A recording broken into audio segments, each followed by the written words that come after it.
अस्सलाम वालेकुम। मैं उमैन ने आज की ताज़ा क्रिप्टो मार्केट एनालिसिस को लेकर मैं आलम के चैनल पे हाजिर हूँ।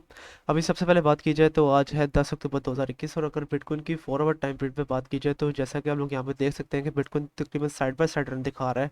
और ये एक बड़ा अच्छा साइन है कि इसने अपनी जो सी ये सपोर्ट है तकरीबन $53,300 के ऊपर उसको तोड़ा नहीं है। तो जैसा कि आप लोग देख सकते हैं कि इसने इसको तकरीबन 3 बार इसको चेक कर लिया है ऑलरेडी।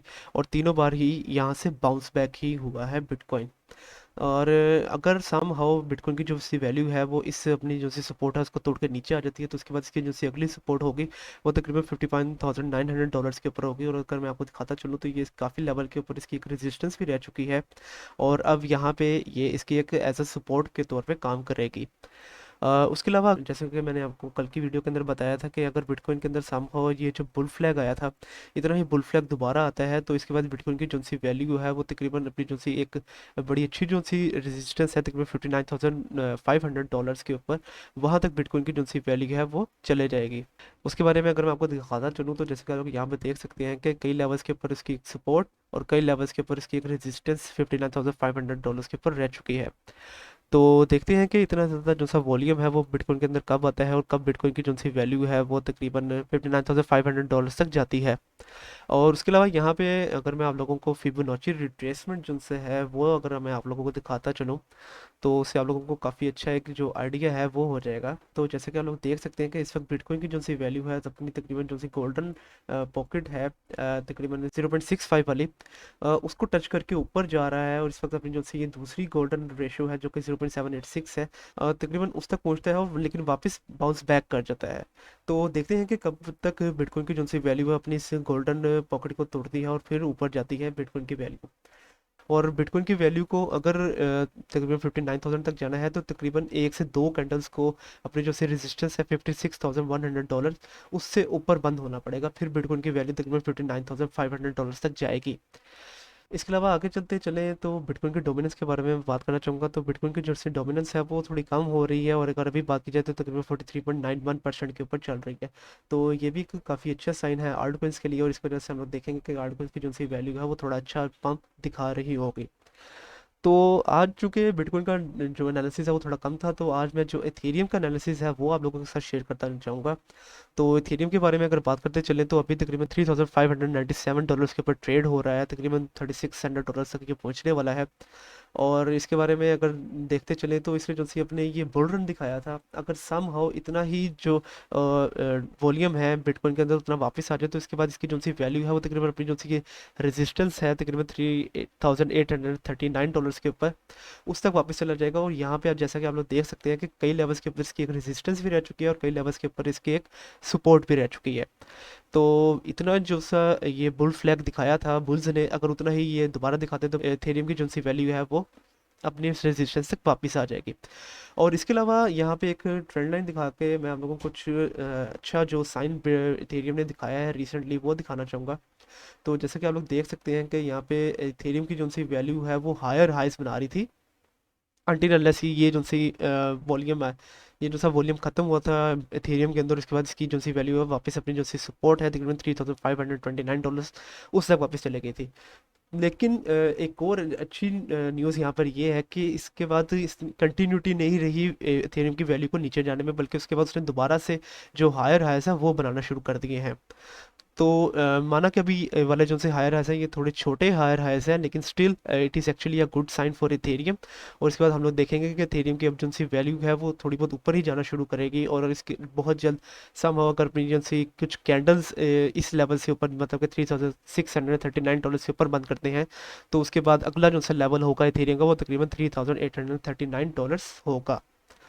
तो इस तरह का ये जो आज का मार्केट एनालिसिस था ये मैंने कर दिया। इसके अलावा आगे जो उनसे ऐसे आर्टिकल्स जिनके बारे में आप लोगों ने मेरे से पूछा था उसके बारे में बात करते चले तो सबसे पहले बात करते हैं एवेक्स की। और एवेक्स मतलब कि एवलांच जो सी ब्लॉकचेन है उसके बारे में अगर मैं आपको बताता चलूँ तो ये एक बहुत ज़बरदस्त ब्लॉकचेन है और सब मार्केट के अंदर मौजूद बहुत ज़्यादा डीफाई जो प्रोजेक्ट्स हैं वो इनकी ब्लॉकचेन के अंदर बने हुए हैं। ठीक है जिसके अंदर सुशी स्वैप है जिसके अंदर ट्रू यूएसडीटी जैसा स्टेबल कॉइन्स हैं वो भी। इसके अलावा स्नोबॉल और पेंगोलिन जैसे जो से बड़े बड़े प्रोजेक्ट्स हैं वो इनकी ब्लॉकचेन के ऊपर बने हुए हैं। तो एवरलॉन्च एक ऐसा प्रोजेक्ट है जो कि फ्यूचर के अंदर और ज़्यादा आगे बढ़ेगा। ठीक है, और अब तो इन लोगों ने जो NFTs हैं उसको भी अपने प्लेटफॉर्म के ऊपर इंट्रोड्यूस वगैरह करवा दिया हुआ है। तो ऑफ कोर्स ये जो सब प्रोजेक्ट है ये फ्यूचर में बढ़ने वाला प्रोजेक्ट है। और इसके अंदर अगर आप लोग इन्वेस्टमेंट अपनी करना चाहते हैं तकरीबन 4 से 5 महीने के लिए, तो आप लोग बड़ी इजीली अपनी जो सी इन्वेस्टमेंट है वो कर सकते हैं। शॉर्ट टर्म के लिए अगर मैं आपको दिखाता चलूँ तो अभी जब मैं ये वीडियो बना रहा हूँ तो तब तकरीबन ये $60.6 के ऊपर ट्रेड हो रहा है। और अगर आप लोग इसके अंदर तकरीबन 60.3 $60.4 के ऊपर अगर आप इसके अंदर एंट्री लेते हैं तो आपका शॉर्ट टर्म के लिए जो एग्जिट पॉइंट होगा वो तकरीबन $61.8 होगा। और अगर आप लोग थोड़ी देर के लिए रोकते हैं 1-2 वीक्स के लिए तो उसके बाद जो आपका एग्जिट पॉइंट होगा वो तकरीबन $64 भी हो सकता है। तो एवेक्स से आप लोगों ने इस तरह से अपना जो प्रॉफिट है वो जनरेट करना है। और लॉन्ग टर्म के लिए भी अगर आप इसके अंदर अपनी इन्वेस्टमेंट करना चाहते हैं 2 से 3 महीने के लिए, दैट इज़ आल्सो रिकमेंडेड। आप लोग बहुत इजीली इसके अंदर अपनी जो सी इन्वेस्टमेंट है वो कर सकते हैं। इसके अलावा आगे चलते चलें तो ICP प्रोजेक्ट के बारे में मेरे से काफ़ी ज़्यादा लोगों ने पूछा था। तो सबसे पहले तो ICP जो डिफिनिटी का जो प्रोजेक्ट है उसके बारे में अगर बात करते चलें तो this is one of a very unique project.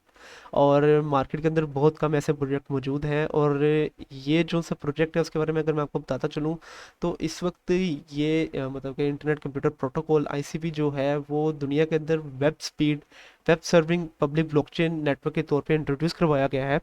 और इस तरह का जो प्रोजेक्ट है वो पहले कभी भी नहीं इंट्रोड्यूस करवाया गया कि जिसके अंदर आप लोग अपनी टोकनाइज्ड इंटरनेट सर्विसेज बना सकें, अपनी पैन इंडस्ट्री प्लेटफॉर्म बना सकते हैं, DeFi प्रोजेक्ट्स बना सकें, अपने एंटरप्राइज सिस्टम, इसके अलावा वेबसाइट्स भी जो से है वो भी आप इस प्रोजेक्ट के ऊपर बना सकते हैं। तो this is one of a very unique one of its kind project. और ये प्रोजेक्ट आप लोगों को लॉन्ग टर्म के लिए डेफिनेटली रिकमेंडेड है।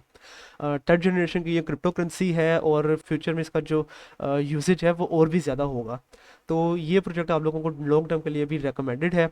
शॉर्ट टर्म के लिए अगर मैं आपको इसके एंट्री एंड एग्जिट पॉइंट्स के बारे में बताता चलूँ तो छोटा मोटा प्रॉफिट ही अगर अभी आप इसमें से जनरेट कर सकेंगे। अगर आप लोग तकरीबन $48.9 के ऊपर अगर आप इसके अंदर एंट्री लेते हैं तो उसके बाद जो आपका शॉर्ट टर्म के लिए एग्जिट पॉइंट होगा वो तकरीबन $51.5 होगा।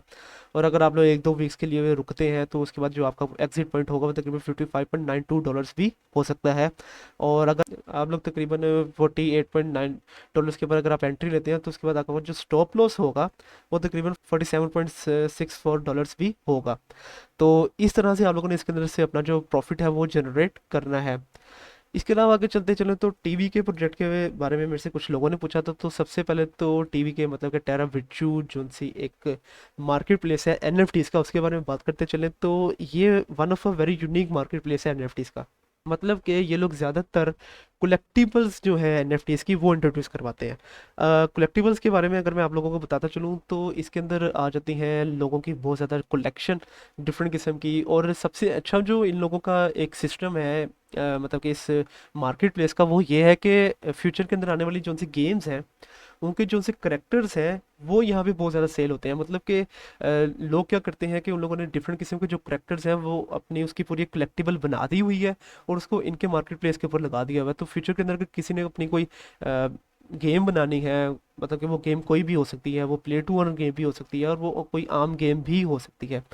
तो लोग क्या करते हैं कि वो इनके मार्केट प्लेस के ऊपर आते हैं और वो सारे के सारे जो करेक्टर्स हैं जो इनकी खसूसियात उनकी गेम के मुताबिक मिल रही होती हैं वो सारे के सारे उनको बाय कर लेते हैं और फिर उनको अपनी गेम के अंदर यूज़ करते हैं। तो ये एक बहुत यूनिक फीचर है इस मार्केट प्लेस का, मतलब कि टेरा विर्चू का। और फ्यूचर के अंदर हम देखेंगे कि इसकी जो सी वैल्यू है वो और भी ज़्यादा होती रहेगी। तो आप लोग इसके अंदर भी मतलब कि ऐसे ही प्रोजेक्ट अगर आप लोग ढूंढ रहे हो कि जिसके अंदर आप लोगों ने तकरीबन कोई अगले 3 से 4 साल के लिए अपनी इन्वेस्टमेंट करनी हो तो टीवी के इस वन ऑफ दोस्त प्रोजेक्ट आप लोग इसके अंदर अपनी जो इन्वेस्टमेंट है वो कर सकते हैं। अगर अभी बात करते चलें तो अभी ये ऊपर जा रहा है। अगर अपनी ये रेजिस्टेंस जो सी है उसको तोड़ के ऊपर जाता है तो आप लोग तकरीबन $0.22 के अंदर एंट्री लेंगे और उसके बाद आपका जो एग्जिट पॉइंट होगा वो तकरीबन $0.24 होगा। लेकिन अगर अपनी रेजिस्टेंस को नहीं तोड़ता नीचे आ जाता है आप लोग तकरीबन $0.202 के ऊपर आप एंट्री लेंगे और उसके बाद जो आपका एग्जिट पॉइंट होगा वो तकरीबन $0.215 होगा। और इस तरह अच्छा खासा जो प्रॉफिट है वो आप इसमें से जनरेट कर लेंगे। इसके अलावा आगे चलते चलें तो FTT मतलब कि FTX जो एक्सचेंज है उसके टोकन के बारे में मेरे से आप लोगों ने पूछा था। तो सबसे पहले तो FTX जो कि एक्सचेंज है वो काफ़ी ज़्यादा यूज़ होने वाली इस वक्त एक्सचेंज है मार्केट के अंदर। और इसके अंदर मतलब कि future trading, spot trading, fight, NFT की ट्रेडिंग, ये सारी जो सी ट्रेडिंग है वो भी चल रही है। इसके अलावा स्टेकिंग जो सी है उसको भी इंट्रोड्यूस करवा दिया भाई इन लोगों ने। तो ये प्रोजेक्ट भी काफ़ी अच्छा प्रोजेक्ट है और इसके अंदर भी आप लोग जो है अगले चंद महीनों के लिए अगर आप लोग इन्वेस्टमेंट करना चाहते हैं तो आप इसमें बड़ी इजीली कर सकते हैं। और शॉर्ट टर्म के लिए अगर मैं आपको बताता चलूँ तो आप लोगों ने जो अपना एंट्री लेनी है तकरीबन $54.8 के ऊपर अपनी अपनी एंट्री लेनी है। उसके बाद आपका जो एक्सिट पॉइंट होगा तकरीबन $57.2 होगा। और अगर अपनी रेजिस्टेंस को तोड़ के ऊपर चला जाता है तो आपकी एंट्री पॉइंट तकरीबन $58 होगा। और $58 के अंदर अगर आप लोग एंट्री लेंगे तो उसके बाद जो आपका एक्सिट पॉइंट होगा वो तकरीबन $61.6 होगा। तो इस तरह काफ़ी अच्छा जो प्रॉफिट आप वो जनरेट कर लेंगे इसमें से। लास्ट में बात करते हैं SLP की। तो SLP के बारे में बहुत ज़्यादा रिक्वेस्ट आ रही थी पिछले काफ़ी दिनों से। तो SLP के बारे में अगर मैं आपको बताता चलूँ तो जैसे कि हम लोग जानते हैं कि एक्सी इन्फिनिटी के अंदर यूज़ होने वाला कॉइन है ये। और एक्सी इन्फिनिटी इस वक्त सबसे ज़्यादा खेले जाने वाली प्ले टू अर्न गेम है इस वक्त ब्लॉकचेन के अंदर। और अगर मैं SLP की स्पेसिफिकली बात करूँ तो मैं आप लोगों को लॉन्ग टर्म के लिए रिकमेंड नहीं करूँगा, क्योंकि ये एक इन्फ्लेशन कोइन है। और इन्फ्लेशन कोइन के बारे में अगर मैं आपको बताता चलूँ तो वक्त के साथ साथ इनकी जो सी वैल्यू है, टोटल सप्लाई है कोइन की, वो बढ़ती जाती है। तो क्योंकि वक्त के साथ साथ इनकी जो सप्लाई है वो बढ़ती जाती है तो इसलिए इसको बहुत ज़्यादा टाइम लगेगा इसकी वैल्यू को ऊपर जाने में। आप लोग इसके अंदर सिर्फ अपनी इन्वेस्टमेंट तब करें लॉन्ग टर्म के लिए जब ये लोग कोई डिफ्लेशन का जो रूल है वो लोग इंट्रोड्यूस ना करवा दें, मतलब कि जिसकी वजह से SLP की जो टोटल सप्लाई है वो कम होना ना शुरू हो जाए। जब तक कम होना शुरू नहीं होगी तब तक मैं आपको इसके अंदर से लॉन्ग टर्म रिकमेंडेशन मैं नहीं दूंगा। और शॉर्ट टर्म की अगर बात की जाए तो अगर आप लोग इसके अंदर तकरीबन $0.0815 के ऊपर अगर आप इसके अंदर एंट्री लेते हैं तो उसके बाद आपका जो एक्सिट पॉइंट होगा शॉर्ट टर्म के लिए वो तकरीबन $0.085 होगा। इस तरह थोड़ा बहुत जो प्रॉफिट है वो आप जनरेट कर लेंगे। और अगर आप लोग 3-4 वीक्स के लिए रुकते हैं तो उसके बाद 3-4 वीक्स के बाद आपका जो एक्सिट पॉइंट होगा वो तकरीबन $0.089 भी हो सकता है। तो आज के लिए ये सारे प्रोजेक्ट्स है। कल मैं किन प्रोजेक्ट्स के ऊपर अपनी वीडियो बनाऊँ तो उसके बारे में आप मुझे नीचे कमेंट सेक्शन के अंदर बताएं। और कल तक के लिए आप मुझे इजाज़त दीजिए। अल्लाह हाफिज़।